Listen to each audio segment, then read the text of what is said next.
नमस्कार दोस्तों, आइए पढ़ते हैं ओजोन का अगला भाग। पिछले भाग में हम लोगों ने ओजोन के बारे में काफी डिटेल में पढ़ा है। अब यहाँ पे ओजोन के विनाश के बारे में पढ़ते हैं।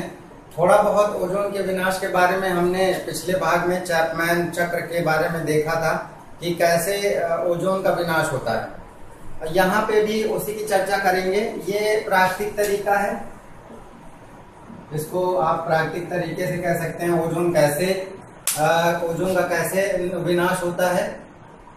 तो O3 का मतलब ओजोन होता है।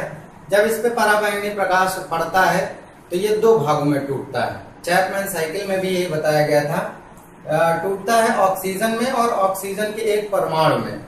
फिर अगली बार जब O3 यही ओजोन इस ऑक्सीजन के परमाणु से, अब कोई एक तो है नहीं, यही पूरे हर जगह पे चला करता है, तो तमाम सारे ऑक्सीजन के परमाणु, ऑक्सीजन गैस, ओजोन गैस फैली हुई हैं, वो आपस में क्रियाएं करते रहते हैं।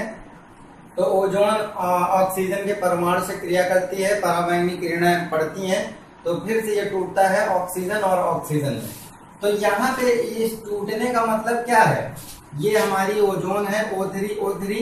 इसके टूटने का मतलब है कि ओजोन का विनाश हो रहा है। भाई O3 जब है तो ये ओजोन है, लेकिन ये टूट के ऑक्सीजन बन गई, तो अब वो ओजोन गैस नहीं रही, वो टूट के ऑक्सीजन में कन्वर्ट हो गई है, यानी ओजोन का विनाश हो गया है।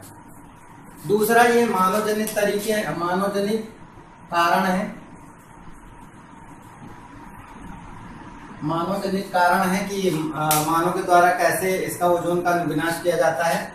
इसमें दोस्तों सबसे खतरनाक जो आपकी गैस है, जो ओजोन को बहुत नुकसान पहुंचाती है, वो क्लोरोफ्लोरोकार्बन है, मतलब CFC। इसके पहले भी इसका नाम आप लोगों ने ग्रीन हाउस गैस में अन्य गैसों में पढ़ा होगा। जलवाष्प, CFC और ओजोन, ये तीन हमने अन्य गैसें बताई थी। इसके पहले 6 क्योटो प्रोटोकॉल के हिसाब से थी। तो CFC का नाम आपने वहां पढ़ा होगा, क्लोरोफ्लोरोकार्बन। तो इसमें क्लोरीन, फ्लोरीन और कार्बन, इन सबके यौगिकों का मिश्रण, ये इन सबके यौगिक होते हैं, मानवजनित होते हैं, सारे मानव के द्वारा ये सब इनका निर्माण होता है। ये ग्रीन हाउस गैसों में योगदान करती है, ये भी आपको पता है। ओजोन परत के क्षरण में इसकी मुख्य भूमिका है। अब इसकी मुख्य भूमिका कैसे है? ये ओजोन के जो ओजोन जो होती है, उससे ये क्रिया करके उसको ऑक्सीजन में कन्वर्ट कर देती है। जैसे यहाँ पे ऑक्सीजन में कन्वर्ट हो रही है, सेम काम ये भी करती है। CFC जब O3 से क्रिया करता है तो O3 को तोड़ देता है ऑक्सीजन में। अब इसका प्रयोग हम लोग अधिकतर पहले करते थे रेफ्रिजरेटर, एयर कंडीशनर्स में। दोस्तों AC, एयर कंडीशन उसी को कहते हैं, AC को। तो इसका इस्तेमाल हम लोग अपनी सुविधा के लिए, गर्मी से बचने के लिए तो कर रहे हैं, लेकिन ये हमारे लिए व्यक्तिगत रूप से तो लाभदायक है, किंतु अगर प्राकृतिक रूप से देखा जाए तो ये ग्रीन हाउस गैसों को बढ़ावा देती है और इससे वैश्विक तापन या वैश्विक ऊष्मायन बढ़ेगा। आपका कमरा तो ठंडा होगा, लेकिन अगर बात करें पृथ्वी के तापमान की, तो उसका तापमान बढ़ेगा। रेफ्रिजरेटर में इसका यूज पहले होता था, जो आप लोग फ्रिज यूज करते हैं उसमें भी CFC का यूज होता था। और परफ्यूम्स जो आप लोग पहले यूज करते थे, अब तो खैर बंद कर दिया गया है, परफ्यूम्स में भी CFC का यूज होता है। तो मेन और भी बहुत सी जगहों पर यूज होता है, लेकिन ये अक्सर पूछे जाते हैं और ये आपके जीवन से संबंधित हैं, इस वजह से हमने इन्हीं का उदाहरण दिया है। हमने ऐसा नहीं कहा हमने कि इन्हीं चीजों में, और भी बहुत सी चीजों में इसका प्रयोग होता था। अब बहुत कम, करीब 90% इसका प्रयोग कम कर दिया गया है जब से इसके दुष्परिणाम हमारे सामने आए हैं। तो 90% अब मॉन्ट्रियल प्रोटोकॉल इसके लिए हुआ था, समझौता ओजोन परत से संबंधित है, तो उसमें इस पे चरणबद्ध तरीके से रोक लगा दी गई है CFC के प्रयोग पे। तो अब इस पे रोक लगा दी गई है, तो परफ्यूम्स तो बंद नहीं हुए। तो परफ्यूम बंद नहीं हुए तो इसके CFC की जगह पे विकल्प के तौर पे HFC, हाइड्रोफ्लोरोकार्बन को यूज किया गया। इसका मतलब प्रभाव है, लेकिन इसकी तुलना में, CFC की तुलना में बहुत कम है। एयर कंडीशनर्स में और रेफ्रिजरेटर्स में आजकल HCFC का यूज किया जाता है, हाइड्रोक्लोरोफ्लोरोकार्बन का। तो इसका भी है नुकसान, लेकिन इसकी तुलना में कम है। अब क्योंकि एयर कंडीशन और रेफ्रिजरेटर तो लोग बंद नहीं कर सकते, इसका प्रयोग तो लोग करेंगे ही। तो विकल्प के तौर पे इसके प्रभाव को कम करके इन विकल्पों को दिया गया जो आजकल वर्तमान में प्रयोग हो रहे हैं इन चीजों में। तो इसको भी ध्यान रखिएगा। अब अगला है ओजोन परत के क्षरण का प्रथम प्रमाण 1985 ईस्वी में फॉरमन द्वारा अंटार्कटिका के ऊपर दिया गया था।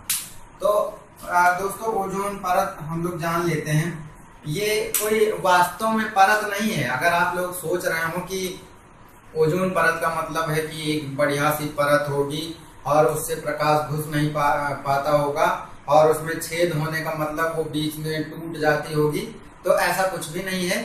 परत का मतलब ये है कि अन्य मंडलों की अपेक्षा समताप मंडल में ओजोन गैस की या ओजोन की सघनता को देखा जाता है और उसी सघनता को ही परत कहा जाता है।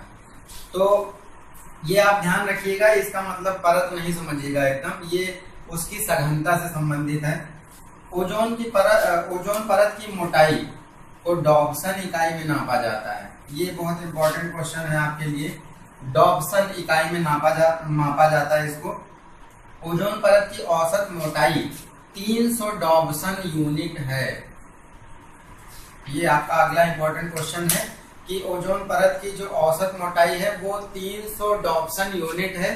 और ओजोन परत में छिद्र होने का मतलब ये होता है कि जब यही मोटाई 300 डॉब्सन यूनिट से घटकर 100 डॉब्सन यूनिट से भी कम हो जाए, यानी ओजोन परत की जो मोटाई है 300 डॉब्सन यूनिट से घटकर 100 डॉब्सन यूनिट से भी नीचे चली आए, तो 100 डॉब्सन यूनिट से भी कम होने पर यह कहा जाता है कि इस जगह पे ओजोन परत में छिद्र हो गया है। यानी पूरी सघनता देख ली जाती है, जहां पे 100 डॉब्सन यूनिट से भी कम बचती है सघनता, वहां पे बोला जाता है कि यहाँ पे ओजोन परत में छेद हो गया है। तो ये था 100 डॉब्सन यूनिट हो जाती है तो ओजोन छिद्र मान लिया जाता है। ओजोन परत की सुरक्षा हेतु कुछ समझौते किए गए, जिनमें से सबसे पहला समझौता वियना समझौता था। ये 1985 में किया गया और इसके प्रभावों को 1988 से लागू किया गया। तो ये ओजोन परत से संबंधित इस प्रकार का पहला समझौता था। इसके बाद दूसरा समझौता मॉन्ट्रियल प्रोटोकॉल किया गया। तो मॉन्ट्रियल प्रोटोकॉल, इसकी डेट भी इंपॉर्टेंट है, 16 सितंबर 1987। 16 सितंबर 1987।